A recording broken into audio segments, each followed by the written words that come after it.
السلام علیکم میرے پیارے ریڈرز اور لسنرز، آپ دیکھ رہے ہیں ناول رقیب الفت قسط نمبر 9 کا پہلا حصہ۔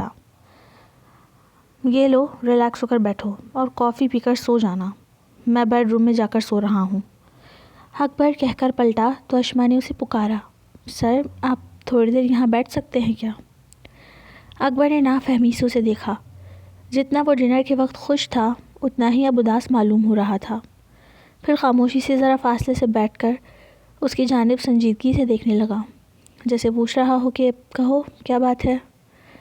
میں آپ کو ہرٹ نہیں کرنا چاہتی تھی اور میری کسی بات کا کوئی غلط مطلب نہیں تھا۔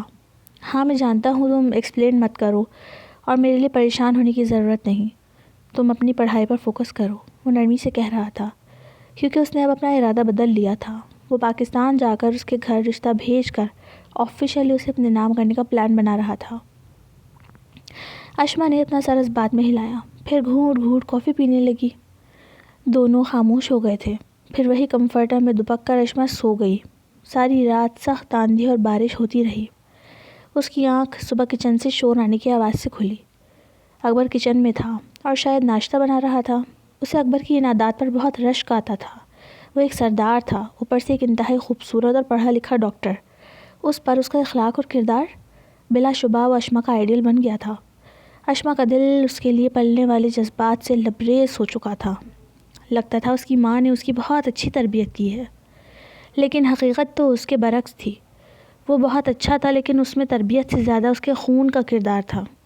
وہ اپنے باپ کا پرتو تھا، بالکل حسن صاحب جیسا۔ جتنی خیر والے اور نیک فطرت وہ تھے، اکبر انہی کی طرح ایک کول مائنڈ اور سلجھا ہوا انسان تھا۔ دوسرے جاگیرداروں جیسی نہ اس میں اکڑ تھی، نہ ہی مرنے مارنے کا جنون۔ ٹیبل پر ناشتہ رکھ دیا ہے، آ جاؤ اشما، ناشتہ کر لو۔ اکبر کی آواز پر وہ چونکی اور اس کی سوچ کا تسلسل ٹوٹا۔ وہ سوتے جاگتے بس اکبر کو سوچنے لگی تھی۔ فوراً اٹھی اور فریش ہو کر رات والا اپنا ڈریس پہن لیا۔ اکبر پہلے سے ٹیبل پر بیٹھا ناشتہ کر رہا تھا۔ السلام علیکم، وہ اس کے مقابل سلام کرتی ہوئی بیٹھی۔ وعلیکم السلام۔ اکبر نے جواب تو دیا، لیکن اس کی طرف نظر اٹھا کر بھی نہیں دیکھا۔ اشما کے دل کو کچھ ہوا تھا۔ اکبر نے اس کے لیے چائے کپ میں ڈالی اور اس کی طرف کپ رکھ دیا۔ وہ کھاتے کھاتے موبائل بھی یوز کر رہا تھا۔ اشما کو یوں اپنا نظر انداز کیا جانا بہت کھل رہا تھا۔ پھر دونوں میں سے کوئی بات نہ ہوئی اور اس کو یونیورسٹی چھوڑ کر وہ خود ہاسپٹل کے لیے روانہ ہوا۔ اشما کا سارا دن ہی اداسی میں گزرا۔ کسی کام میں اس کا دل نہیں لگ رہا تھا، اور اس پر ستم یہ کہ آج اکبر کی کلاس بھی نہیں تھی۔ اگلے 2 روز ایسے ہی گزرے۔ وہ کلاس میں بھی آتا تو اشما کو نارمل اسٹوڈنٹس کی طرح ہی ٹریٹ کرتا۔ اشما بہت بجھی بجھی سی رہنے لگی۔ کیا ہوا ہے تمہیں؟ ریکھا نے آج 2 دن بعد آخرکار پوچھ ہی لیا۔ کچھ نہیں، بس طبیعت ٹھیک نہیں ہے۔ وہ ڈاکٹر اکبر کو کال کر لو نا، وہ چیک کر لیں گے، کہیں دوبارہ ویسے تو نہیں ہو رہی تمہاری طبیعت۔ اکبر کے نام پر اشما نے ریکھا کی طرف کرب سے دیکھا، پھر نظریں بک پر مرکوز کر کے بولی، نہیں، ان کی ضرورت نہیں مجھے، وہ کوئی دنیا کے واحد اور آخری معالج نہیں ہے۔ کیا نہیں ہے؟ ایک تو تم اور تمہاری اردو، مجھے تو سمجھ ہی نہیں آتے کبھی کبھی۔ اگلے روز معمول کے مطابق ہی اکبر کی کلاس کا ٹائم ہو گیا۔ اشما نہ چاہتے ہوئے بھی اس کا بے صبری سے انتظار کر رہی تھی۔ وہ اسے دیکھنا چاہتی تھی۔ اتنے میں وہ، جو اشما کے لیے دشمن جاں بنا بیٹھا تھا، مسکراتا ہوا کلاس روم میں داخل ہوا۔ لائٹ گرے کلر کی آفس شرٹ اور میچنگ پینٹ، روز کی طرح بڑے ہی پروفیشنل انداز میں تیار، لیکن آج اس کے چہرے پر کچھ الگ ہی رونق تھی، جیسے وہ بہت خوش ہو۔ سب نے اس بات کو محسوس کیا۔ بہرحال پڑھائی شروع ہوئی، لیکن ریکھا سے زیادہ دیر تک صبر نہ ہوا تو پوچھ ہی لیا کہ سر۔ جی ریکھا، سر میں ایک بات پوچھوں؟ آپ برا تو نہیں مانیں گے؟ نہیں، پوچھو۔ وہ مسلسل مسکرا رہا تھا۔ آج آپ بہت خوش لگ رہے ہیں، کوئی خاص وجہ ہے تو ہمیں بھی بتائیں تاکہ ہم بھی خوش ہو جائیں۔ ہاں، اکبر گہرا مسکرایا۔ ہاں، خوش تو میں بہت ہوں اور وجہ بھی بہت خاص ہے۔ پلیز بتائیے نا۔ اشما ریکھا کے ساتھ ہی بیٹھی تھی، لیکن اکبر اس کی طرف نگاہ بھی نہیں کر رہا تھا۔ ایکچولی میری انگیجمنٹ ہو گئی ہے۔ یہ سننا تھا کہ اشما کے ہاتھ میں سے پین چھوٹ کر نیچے گرا۔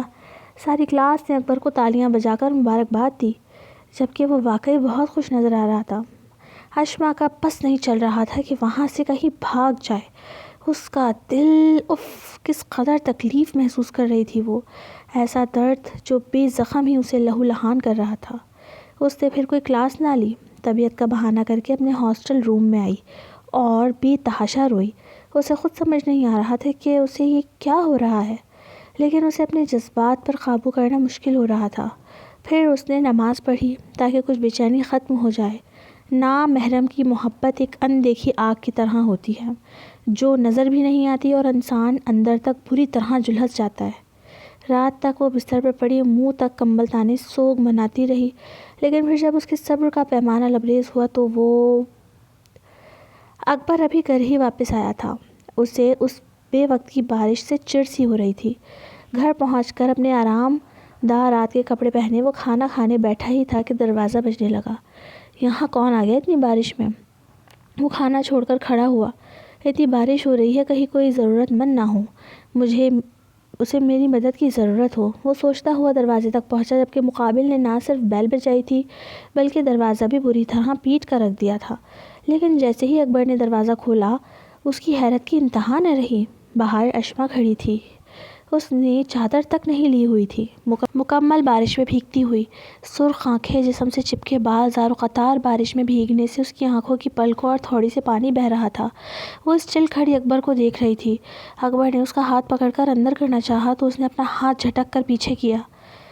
اشما، کیا ہوا ہے تمہیں؟ اس کے آگے وہ کچھ کہتا، اشما نے اسے ہلکا سا دھکیلا اور اندر آ گئی۔ اس کے بھیگے وجود سے سارے کارپیٹ پر پانی ہو گیا، لیکن وہ اپنی دھن میں مگن اس کے بیڈ روم میں آ گئی اور کچھ تلاش کرنے لگی۔ وہ درازیں کھول رہی تھی، بند کر رہی تھی، الماری کی دراز بھی کھولی۔ اسے وہاں اپنی مطلوبہ چیز مل گئی۔